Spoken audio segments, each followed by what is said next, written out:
Good morning. Thank you very much for being here today.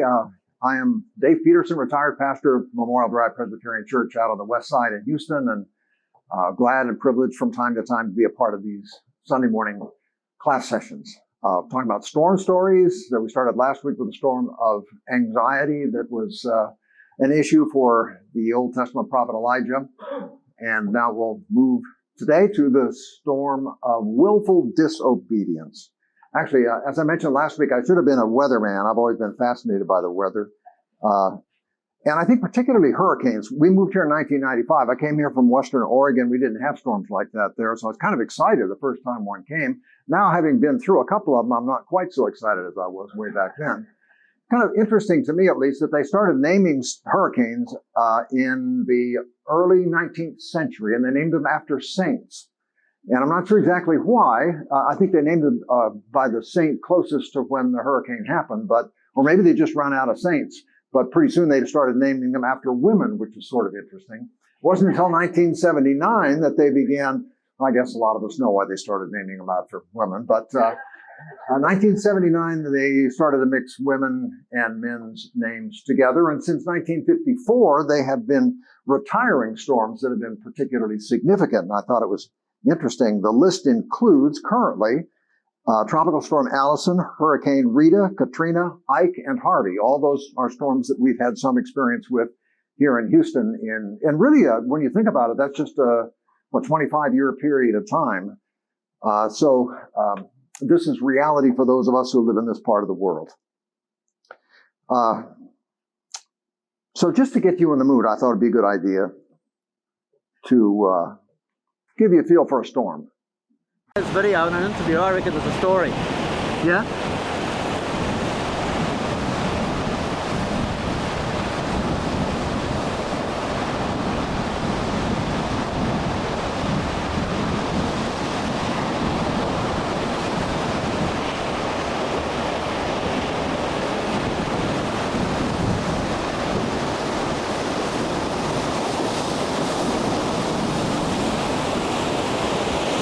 Left-hand one's in trouble, Brad. What do you think? Whoa, nice day there, huh? Out at sea. Whoa. Glad I wasn't there. Well, we've been living in a period of what's being described as climate change. It's when people started talking about this a while back, they said it was going to get wetter and drier, hotter and colder. And I thought, well, how can those things be? But I think we're experiencing that right now. By the way, I think they've started naming winter storms, and I think I heard something about them beginning to name other weather meteorological phenomenon like droughts, the one that we're in right now, and others. You may wonder why the names. Well, it's because in the Atlantic basin, there are oftentimes several storms going on at the same time. So it's just helpful to distinguish them by names. We're also in a time, it seems to me, of changing political climates and religious climates, relational climates, social climates, cultural climates. We're all experiencing something about that. So the word of the Lord came to Jonah, son of Amittai, actually pronounced Amittai. Once again, a great mystery to me that God speaks to people. I think that's just a tremendous phenomenon. Came across this a few years ago in Smithsonian Magazine. You probably can't see that quite so clearly. Each one of those bees has a number on its back. Thomas Seeley is fascinated by bees, and he's sort of adopted these bees, and he numbers every single one of them so he knows what each one of them is doing.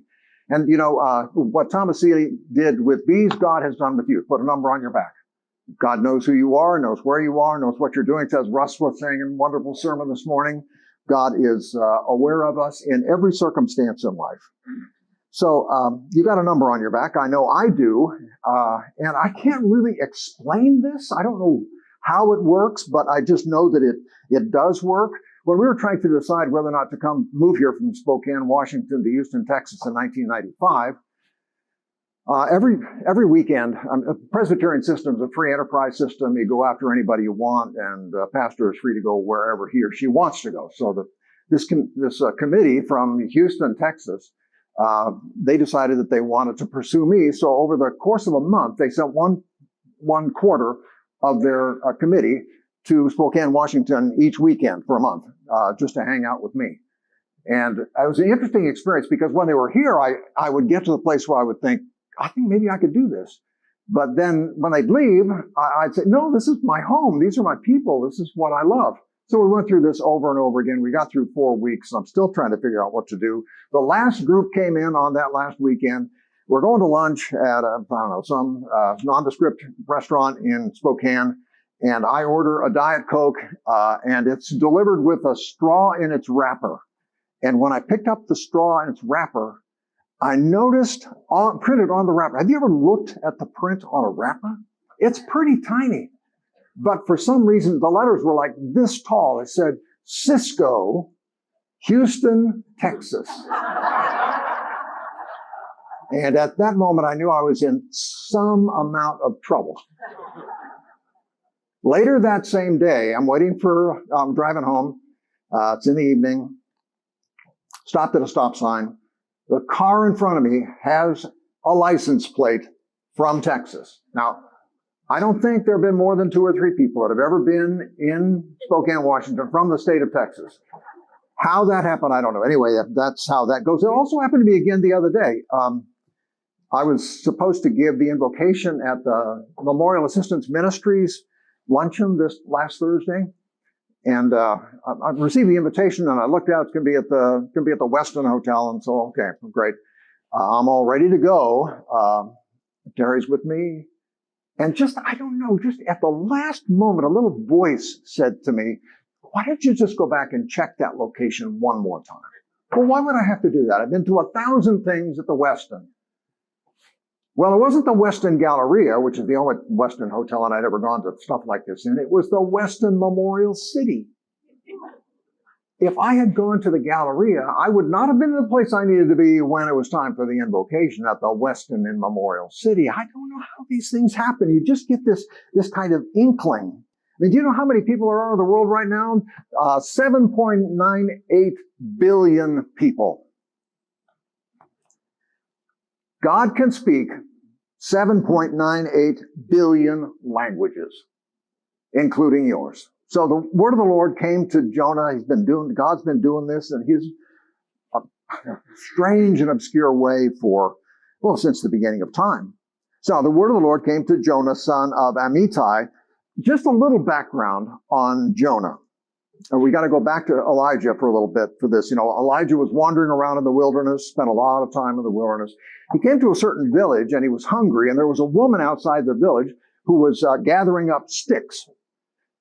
Just think about that. Emaciated, worn down woman picking up sticks, a stick gatherer. And Elijah goes up to her and says, give me some bread. Kind of gutsy of him, I thought. She says, you don't understand. I've got enough flour to make one tiny loaf for my son and me before we die. And Elijah looks at her and says, listen to me, woman. If you make me that loaf of bread, that jar will never be empty of flour again. And so she trusted him. That was the case, and so it went. Well, this boy that I mentioned a few minutes ago, eventually he got sick, so sick that he couldn't breathe. And Elijah went up to his room and spread his body, Elijah's body, over the boy and breathed on him and prayed to the Lord on his behalf. And after the 3rd time doing that, the boy was revived. Not resurrected. The passage is interesting. It doesn't use that word, but revived. And that boy turns out to be, according to rabbinic tradition, Jonah, son of Amittai. So you see, from the beginning, God had some interesting things in mind for this Jonah, this reluctant prophet.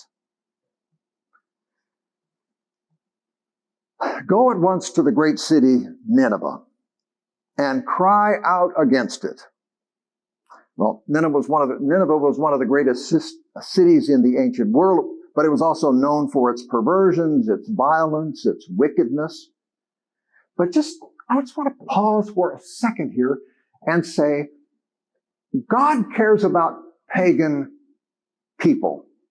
God cares about pagan nations. I get a little nervous sometimes when we become too obsessed with our own nationalism without a mind for the world. Christians need to have a mind for the world. This was not something that Jonah had. God even cares about pagan nations. But what do you think God would say to a pagan people? Jonah set out to flee to Tarshish, away from the presence of the Lord. Now this is it's kind of hard to see. But you see, go at once to Nineveh, that great city, cry out against it, but Jonah set out to flee to Tarshish, away from the Lord. If you look all the way to the left, that's Spain. You see the little red dot there. And if you look all the way to the right, you see Nineveh.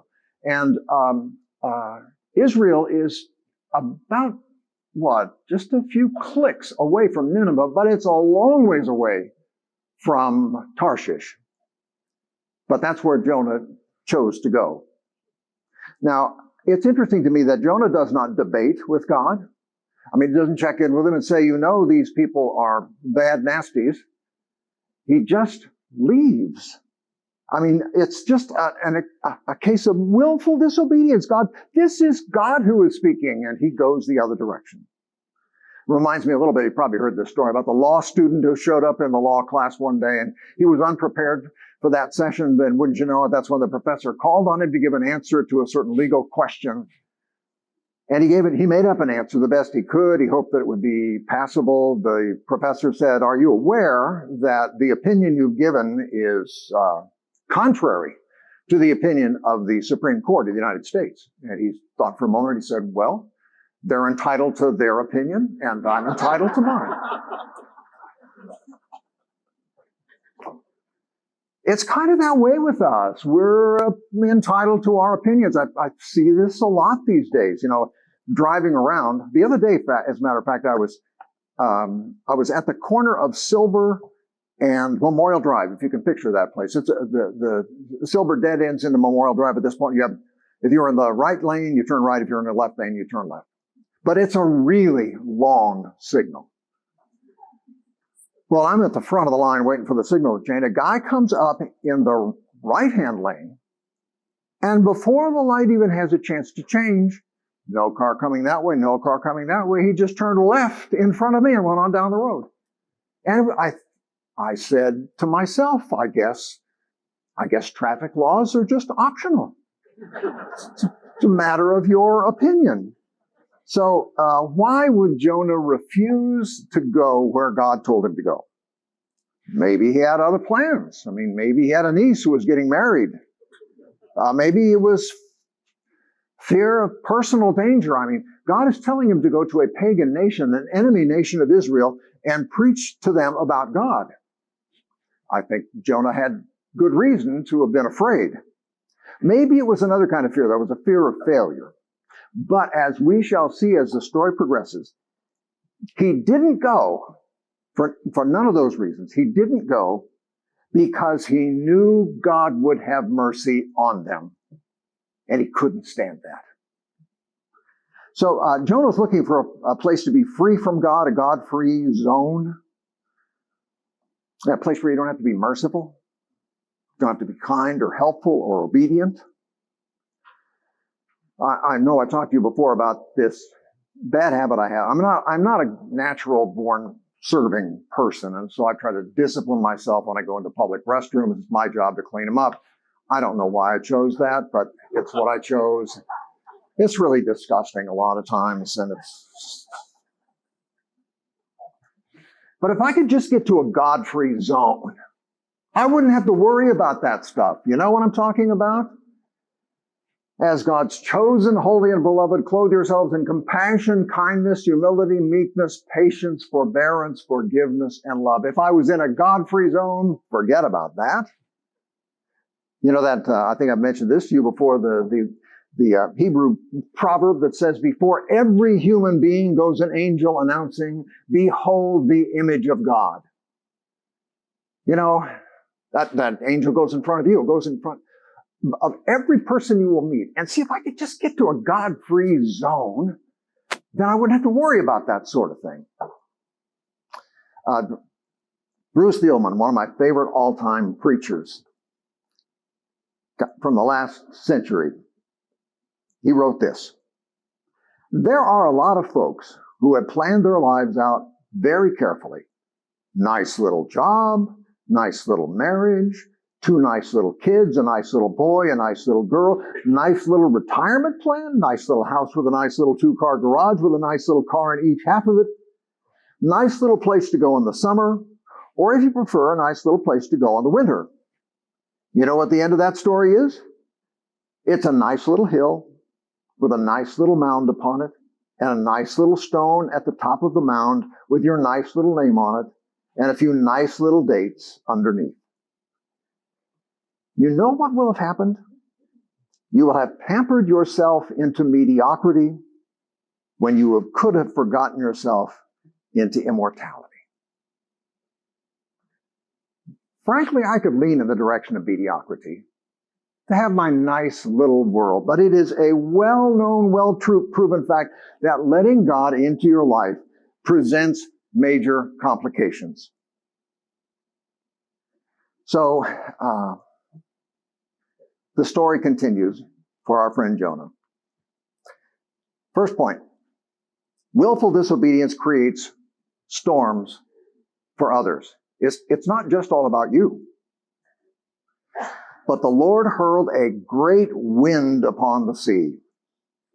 You know, Frederick Buechner, he has this illustration. He talks about how if you picture a giant spider web, you cannot touch any part of that web without affecting the whole web. I mean, if you've ever looked at that, you've seen it. The whole web jiggles. That's the picture of humanity. You can't do anything without it somehow affecting other people. It's just the way we're put together. You may not know it, you may not be aware of it, but it seems to be a deep truth. So Jonah's disobedience creates a big storm for others. All right, I really want to pause here just for a moment and be as clear as I can be about one thing. When I'm talking about obedience and disobedience, I'm not talking about merely being good and bad. You know, I'm not talking about just keeping the rules. The obedience that I'm talking about is an obedience from the heart. It's like that tombstone in the cemetery of the notables in Taos, New Mexico. There's over in these are people who've been famous in the history of Taos, New Mexico. There's one little gravestone kind of off by itself. It's got stuff growing up around it. Nobody's paid a lot of attention to it, but the engravement on it says, "The Reverend F.F. Thomas." Then this little phrase: "A friend of mankind." That's really, it's an obedience of the heart that I'm talking about here. So don't get lost in thinking about rules and regulations being good and being bad. I mean, of course it has to do with those things, but that's not the core of it. Anyway, the sailors said to one another, "Come, let us cast lots so that we may know on whose account this calamity has come upon us." So they cast lots, and the lot fell on Jonah. But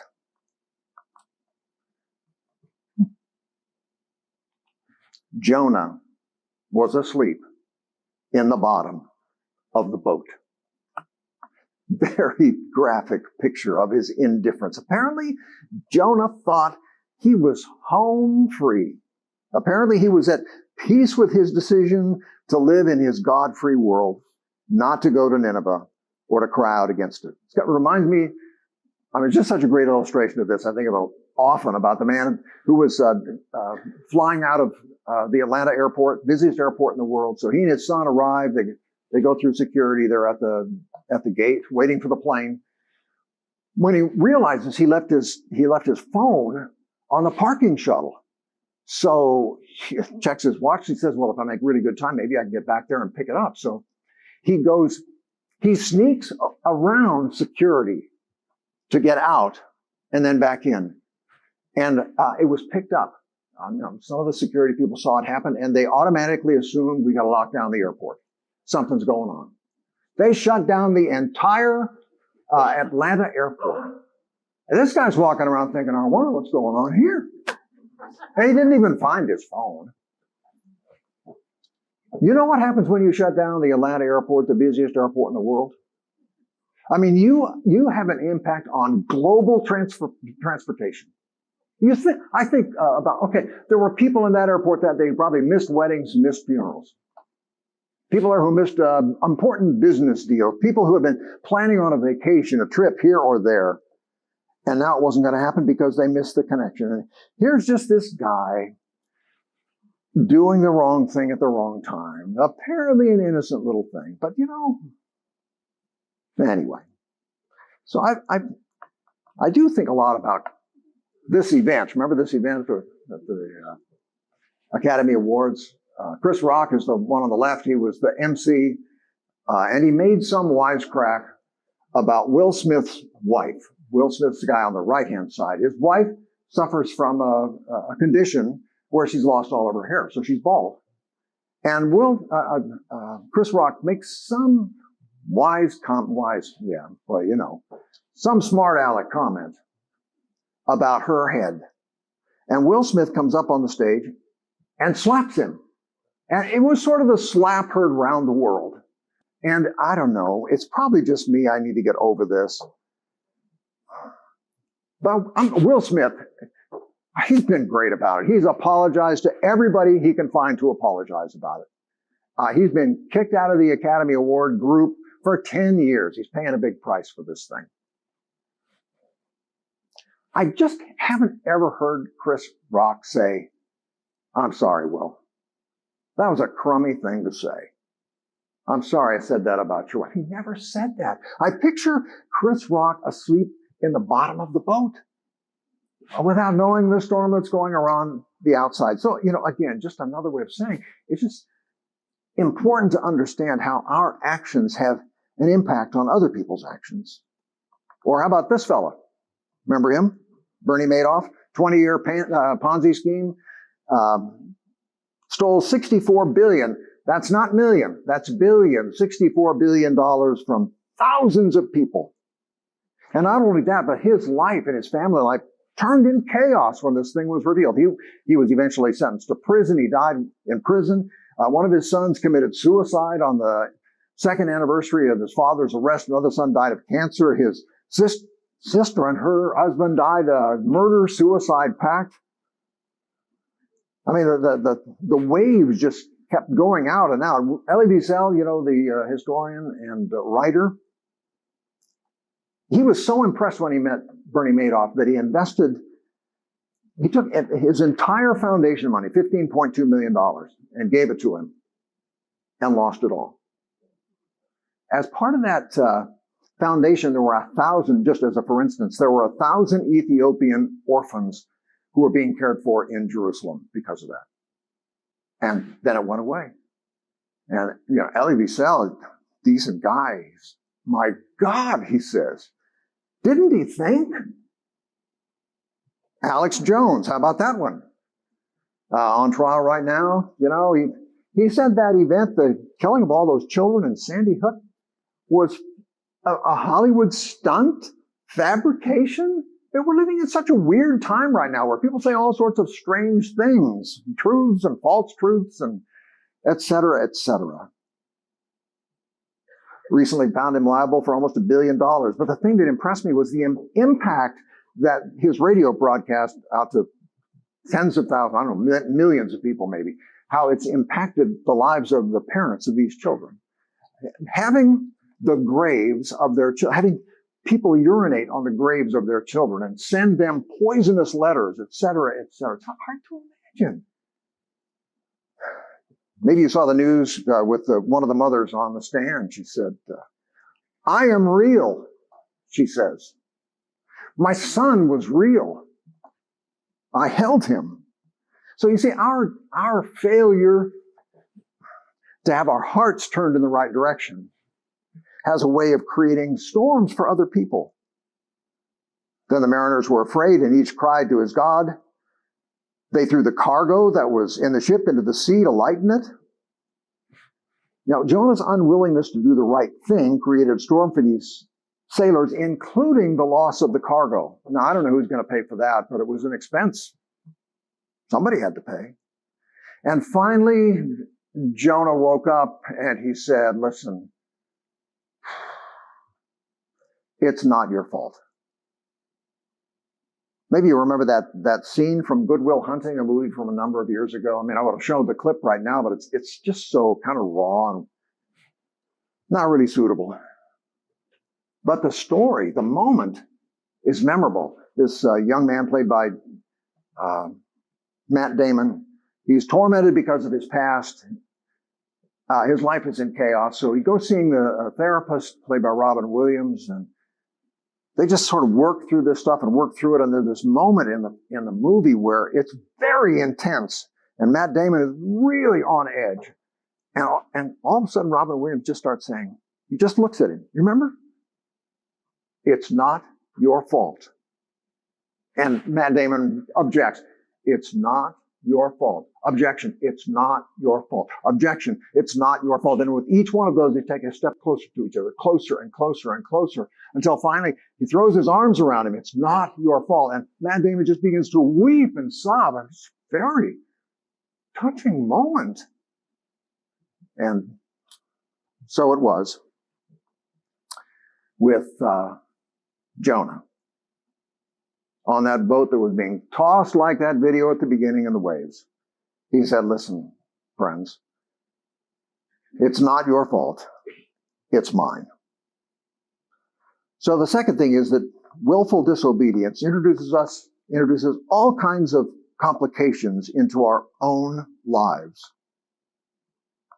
He said to them, pick me up and throw me into the sea. Then the sea will quiet down for you, for I know it was because of me that this great storm has come upon you. You know, when our heart isn't in the right place, when we're willfully disobedient for what we know to be the decent and loving and good thing to do, there are consequences that also swallow us up. You know, Jonah's thrown into the sea. I'm thinking about the Boeing 737 MAX. Remember that? Oh. Apparently the people at Boeing, which, I mean, in my opinion, until this event took place, Boeing was kind of the all-star, you know, top of the heap corporations, integrity and everything else. But then we find out that they put this airplane into service knowing that there were flaws in it. And there were 2 crashes. 346 people died. Dennis Muilenburg, the CEO, you know, he had to pay a penalty of $1 million, which seems like not much. If I were him, I don't know what I'd be doing. You're thinking about, I mean, he knew he could have done something. They suspect that total implications of all this for Boeing adds up to more than $20 billion. Just because of that little decision that was made. So they picked Jonah up and threw him into the sea. And the sea ceased from its raging. But the Lord provided a large fish to swallow up Jonah. And Jonah was in the belly of the fish for 3 days and 3 nights. As I was saying, swallowed up by our disobedience. You know, I've heard it said that when we're young, we regret the things that we do. When we get old, we regret the things we didn't do. I don't know, you know, you can't beat up on those poor law enforcement officers and the families in Uvalde. But you just think about lives lost, and it's just such a fragmented, tangled web of trouble. So disobedience will swallow us and bring about all sorts of things. One other thing. Willful disobedience prevents us from enjoying. And this is really the important part. Willful disobedience prevents us from enjoying just how far God's grace can go in broken people's lives. So Jonah went to Nineveh, not willingly, not eagerly, but grimly, bitterly, dutifully. And Jonah cried out, 40 days more, and Nineveh shall be overthrown. And the people of Nineveh believed God. They proclaimed a fast, and everyone, great and small, put on sackcloth. When the news reached the king of Nineveh, he rose from his throne, removed his robe, covered himself with sackcloth, and sat in the ashes. Then he had a proclamation made in Nineveh. By the decree of the king, his nobles, no human being or animal, no herd or flock shall taste anything. They shall not feed, nor shall they drink water. Human beings and animals shall be covered with sackcloth. They shall cry out mightily to the Lord. All shall turn from their evil ways and from their violence that their hands to do. Who knows, he says. God may relent and change his mind. He may turn from his fierce anger so that we do not perish. When God saw what they did, how they turned from their evil ways, God changed his mind about the calamity that he had said he would bring upon them. And he did not do it. It worked! I mean, that's the whole point. Jonah came and did this thing. He didn't even do it with his heart, but he did it, and a whole nation was transformed by it. I mean, it's just astonishing. It would be, I was thinking the other day, if I didn't have any hair and I ordered some hair restoration, something, and I put it on my head and got up the next morning and saw hair coming out, it'd be kind of a moment like that. It works. If I put some of that face cream on that's supposed to make you look 30 years younger and got up the next morning, looked in my ear, and I looked like like high school graduation picture. It's a moment like that. Terry and I don't know. We have a little bit of technological skill. I mean, our daughter Angie, just the other day, something was wrong with her phone. The ringer wouldn't come on. I helped my daughter fix her phone. It's a miracle. Never happened before. When during COVID, our iPhone 5's batteries stopped charging, we had to do something. So we ordered up a couple of iPhone 11s. They arrived in a box.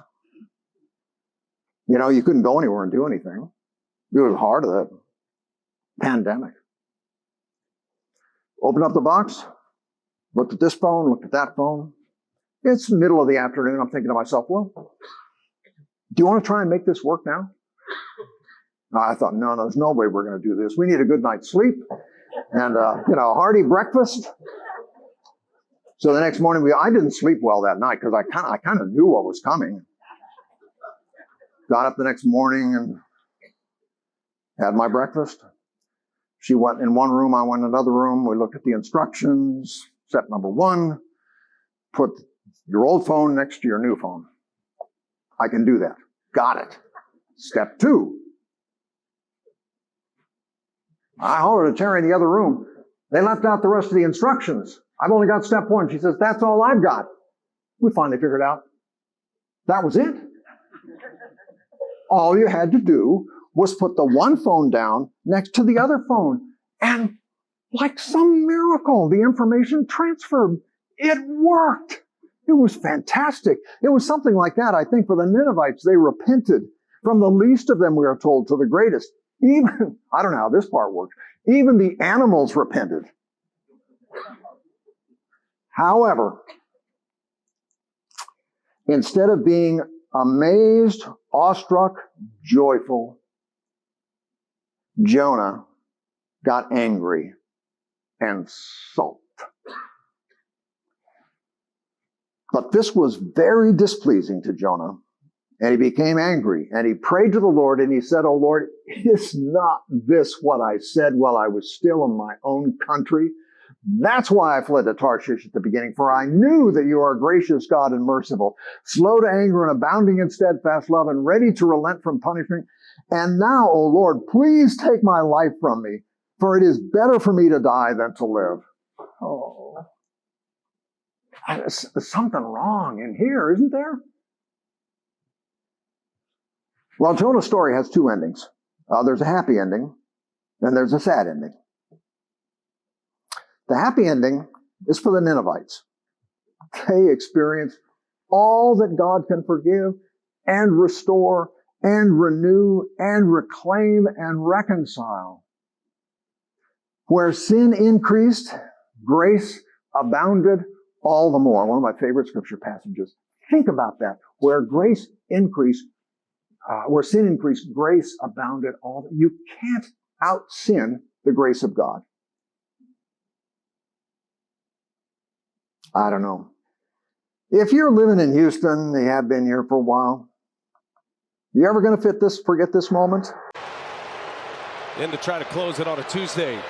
Alvarez launches deep right field, and this one is gone! And the Astros walk them off in Game 1. Yordan Alvarez! Are you kidding me?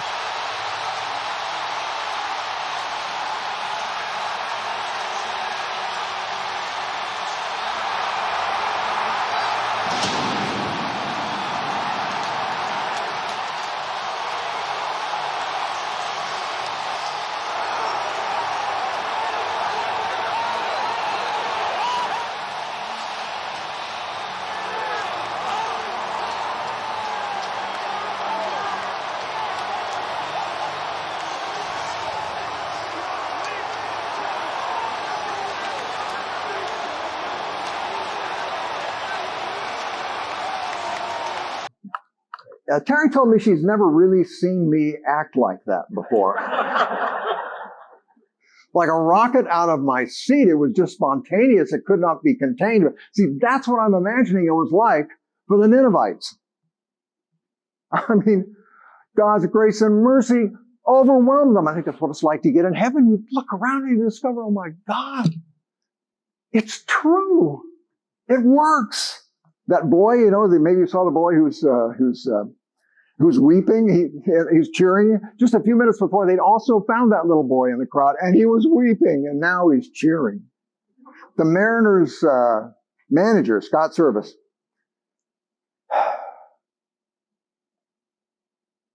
he looked like Jonah to me. And I mean, who can blame him? I love to win. I hate to lose. Scott Service's baseball career actually started in Houston and ended in Houston, for that matter.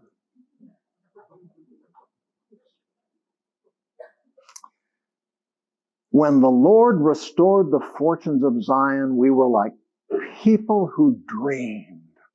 Our mouths were filled with laughter, our tongues with shouts of joy. They said among the nations, the Lord has done a great thing for them. The Lord has done a great thing for them. And we rejoiced. But it was a sad ending for Jonah because he couldn't celebrate from the heart with the Ninevites. I wish there wasn't so much Jonah in me. Now, I've got all sorts of categories, winning and losing and all the rest, but to actually have a heart that celebrates with others is such a gift.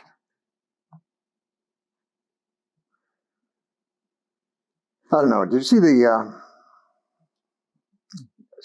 last game of the Astros regular season where they're playing Philadelphia? And they've got a lead. It's the ninth inning. They put in their reliever, Phil Maton. Did you see that? Phil Maton is a relief pitcher. Had a really good year. 29 years old. Had his best years since he's been in the majors. And he came out in the ninth inning as a relief pitcher, trying to save the game for the Astros. And guess who comes up for the Philadelphia Phillies? His brother. These two boys, you can imagine how many years they've spent, in this little competition with each other. So, I mean, sure, we got the baseball game going over here, but really everybody in the stands and everybody on the television and all the commentators, they're talking about this competition between two brothers. And Phil Maton, he served up a pitch that his brother hit into the outfield for a single. He gave up 2 hits and 2 runs. They finally had to take him out of the game because he completely lost his composure. Because he couldn't, his heart wasn't able to celebrate his brother's success. It's hard. Later on in the locker room, he was so upset that he punched the locker with his hand and broke his hand so that he is no longer able to play for the Houston Astros. And if they win the World Series, he will not get a ring. He said it was a moment of bad judgment. They could have used him last night in that game, going through absolutely every pitcher known to mankind. 18 innings, and poor Phil Maton wasn't there. See, the most important part is this. We're talking about some kind of heart transformation that makes it possible for us to really rejoice. It's as Paul puts it, bless those who persecute you, bless and do not curse them, rejoice with those who rejoice, weep with those who weep, do not be haughty, but associate with the lowly, do not claim to be wiser than you are. If it's possible, to the extent that it's up to you, live peaceably with all. Do not avenge yourselves, but leave room for the wrath of God, remembering how it is written, vengeance is mine, I will repay, so says the Lord. So if your enemy is hungry, give him something to drink. If he's thirsty, give him something to eat. In so doing, you pour burning coals on his head, which is another way of saying you inflame his conscience to show what goodness looks like.